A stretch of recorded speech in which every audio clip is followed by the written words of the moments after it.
Assalamualaikum warahmatullahi wabarakatuh. Yang saya hormati Bapak Andirio Makula Wahyu selaku dosen pengampu mata kuliah Lembaga Keuangan Syariah dan teman-teman yang saya banggakan. Pertama-tama marilah kita panjatkan puji dan syukur atas kehadirat Allah Subhanahu wa taala atas berkat dan rahmatnya sehingga kita bisa mengikuti perkuliahan online pada hari ini. Salawat serta salam semoga tercurahkan kepada junjungan alam yaitu Nabi Muhammad Sallallahu Alaihi Wasallam. Semoga kita selaku umatnya mendapat syafaat di yaumul akhir kelak. Baik, perkenalkan nama saya Fadila Maharani selaku moderator dan sekaligus pemateri pertama pada kelompok 4. Adapun teman kelompok saya yaitu Delpi. Untuk mengefisienkan waktu, baik, saya akan membacakan materi pertama yaitu Bank Syariah. Bank Syariah adalah layanan perbankan yang pengelolaannya berdasarkan prinsip syariah Islam. Saat ini, pertumbuhan perbankan syariah semakin berkembang di Indonesia. Kehadiran bank yang menggunakan prinsip syariah ini menjadi solusi bagi masyarakat yang ingin terhindar dari riba yang ditemukan pada perbankan konvensional dalam bentuk bunga menggunakan bagi hasil. Adapun pengertian bank syariah dari Otoritas Jasa Keuangan atau OJK, bank syariah adalah bank yang beroperasi sesuai dengan prinsip syariah yang mengacu pada syariat Islam dengan pedoman utama pada Al-Quran dan hadis. Terdapat dua jenis bank syariah yaitu Bank Umum Syariah atau BUS dan Bank Pembiayaan Rakyat Syariah atau bisa dikatakan BPRS. Perbedaannya, BUS memberikan jasa dalam lalu lintas pembayaran, sementara BPRS tidak memberikan jasa dalam lalu lintas pembayaran. Pengertian bank syariah juga dapat dilihat dalam Undang-Undang Nomor 21 Tahun 2008 tentang perbankan syariah. Dalam undang-undang tersebut dijelaskan perbankan syariah adalah bank yang menjalankan kegiatan usaha berdasarkan prinsip syariah atau hukum Islam. Prinsip syariah Islam tersebut meliputi beberapa hal yaitu prinsip keadilan dan keseimbangan, universalisme, serta kemaslahatan. Tak hanya itu, bank satu ini juga tidak boleh mengandung segala sesuatu yang diharamkan seperti riba, penipuan, perjudian, dan objek lain sebagai diatur dalam Fatwa Majelis Ulama Indonesia atau MUI. Adapun ciri-ciri pada bank syariah, yang pertama, pengelolaan dana sesuai prinsip syariah. Karakteristik pertama dari bank syariah adalah dari pengelolaan dananya. Secara prinsip, perbankan syariah dikelola berdasarkan hukum Islam yang mengacu pada Al-Quran, hadis, dan fatwa Dewan Syariat Nasional Majelis Ulama Indonesia atau DSN MUI. Pengelolaan dana bank syariah harus terhindar dari praktik judi yaitu maisir, ketidakpastian dalam transaksi atau gharar, dan riba. Oleh karena itulah pengelolaan bank syariah harus didahului akad.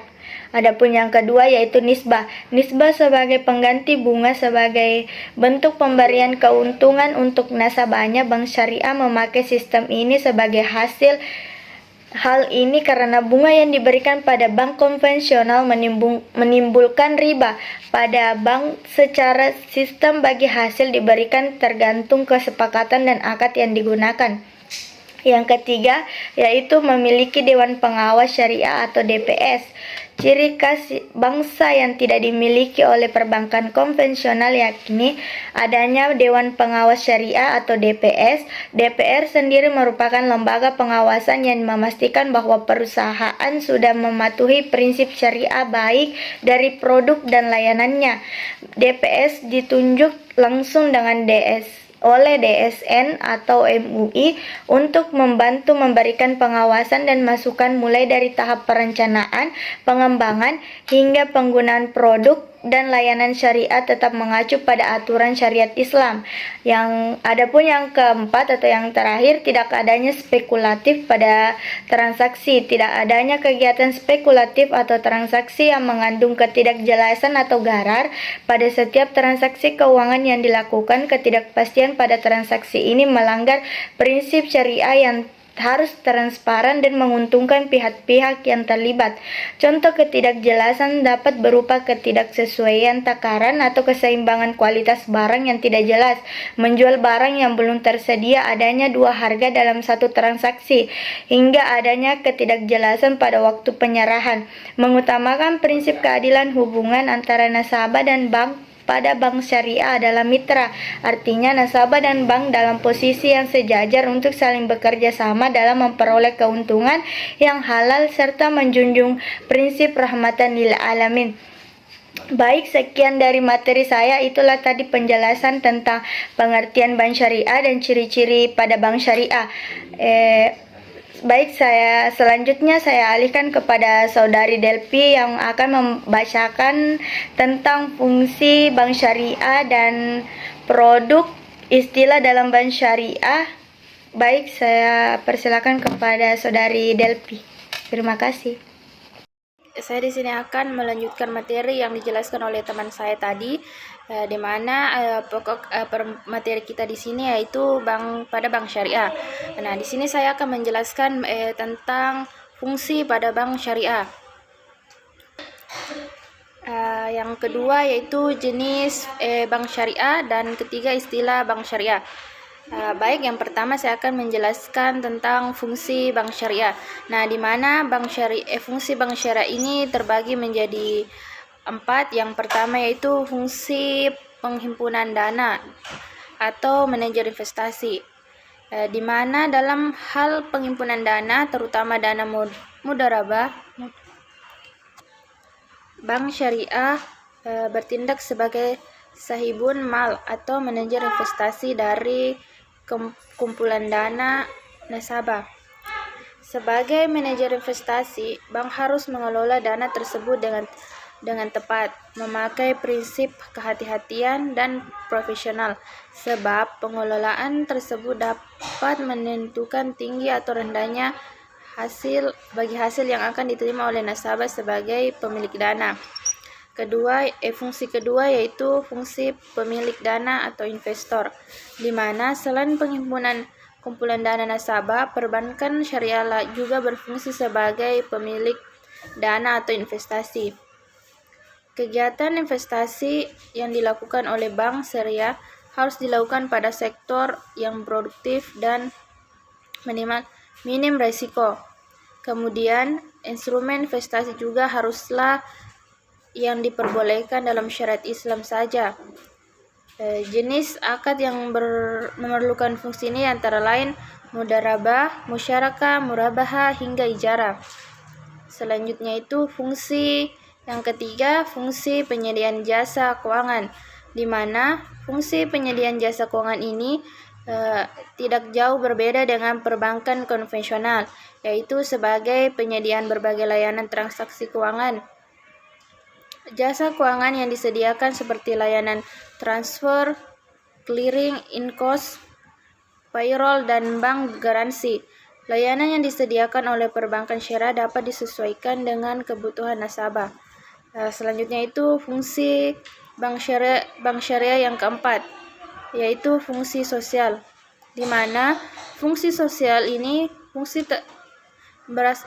terakhir dari bank syariah adalah menjalankan aktivitas sosial, di mana salah satunya sebagai lembaga baitul mal, di mana perbankan syariah dapat menerima dana yang berasal donasi dan amal seperti zakat, infak, dan sedekah, wakaf, dan hibah. Dana yang diperoleh dari nasabah kemudian disalurkan kepada pengelolaan wakaf atau nasir sesuai kehendak pemberiannya atau wakaf. Nah, fungsi ini menjadi kelebihan bank syariah yang tidak dimiliki oleh perbankan konvensional. Tak hanya itu, fungsi sosial yang dijalankan oleh perbankan syariah juga dapat dilakukan dalam bentuk corporate social responsibility. Bank melaksanakan berbagai kegiatan yang menjadi tanggung jawab sosial perusahaan. Itulah tadi bagian-bagian fungsi bank syariah. Selanjutnya itu materi jenis produk, di mana bank syariah ini memiliki jenis produk. Nah, jenis produknya di sini terdapat ada dua jenis produk. Yang pertama itu himpunan dana. Himpunan dana adalah produk simpanan seperti tabungan, giro, deposit yang memakai prinsip mudharabah dan wadiah. Penyaluran dana ini adalah produk pembiayaan dengan memakai prinsip seperti jual beli. Seperti contohnya pada murabaha, istisna, dan salam. Yang biasanya bagi hasil yaitu mudharabah dan musyarakah serta ujara atau upah. Kedua, jenis produk yang kedua yaitu jasa keuangan. Jasa keuangan adalah produk bank syariah dengan memakai prinsip syariah seperti wakalah, kafalah, dan syarf, dan hawala. Contohnya layanan transfer, inkaso, clearing, dan payroll, dan bank garansi. Itulah tadi jenis-jenis produk, terdapat ada dua. Sekarang lanjutannya itu istilah dalam bank syariah. Istilah pada bank syariah ini ada 3. Yang pertama, pembiayaan dalam aktivitas perbankan secara umum. Yang kedua, ujroh. Yang ketiga, akad. Yang pertama, kita bahas yang pertama yaitu pembiayaan dalam aktivitas perbankan secara umum. Di mana mungkin Anda mengenal kata kredit, namun untuk aktivitas bank syariah, hal tersebut dikenal dengan istilah pembiayaan. Meskipun begitu, tidak hanya sekedar perbedaan nama saja. Pembiayaan merupakan salah satu program dari bank syariah yang bertujuan untuk membantu masyarakat dalam penyediaan dana dan atau barang serta fasilitas lain. Yang kedua, ujroh. Dalam perjanjian pembiayaan sebagai nasabah bank syariah, Anda juga perlu memperhatikan kata ujroh. Bila ini, kata ujroh memiliki makna yang berarti sebuah persetujuan atas nilai atau harga sewa yang harus dibayarkan oleh pemerintah.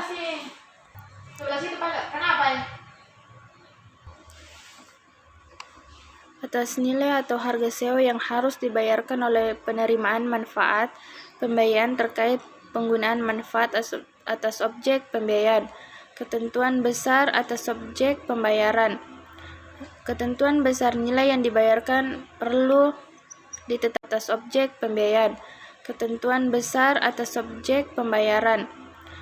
Ketentuan besar nilai yang dibayarkan perlu ditetapkan oleh apapun yang disepakati oleh kedua belah pihak. Selanjutnya itu istilah dalam bank syariah yang ketiga, akad, di mana sebagian nasabah bank syariah Anda akan sering menemukan istilah akad. Akad adalah berbagai fasilitas atau produk perbankan yang digunakan, di mana istilah satu ini memiliki arti yang mengacu pada kesepakatan dalam bentuk perjanjian tertulis maupun lisan antara bank dan nasabah atau pihak lain. Dalam kesepakatan tersebut dimuat juga informasi mengenai hak dan kewajiban, standar operasional, serta persyaratan yang disepakati sesuai dengan prinsip syariah dan hukum yang berlaku. Baiklah, itulah tadi materi yang sempat saya sampaikan. Baik, terima kasih. Itulah tadi penyampaian materi dari pemateri kedua, yaitu Saudari Delpi, yang dimana membahas tentang fungsi, jenis, produk, dan istilah dalam bank syariah.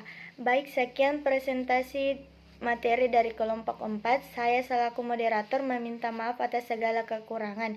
Demikian saya akhiri. Wassalamualaikum warahmatullahi wabarakatuh.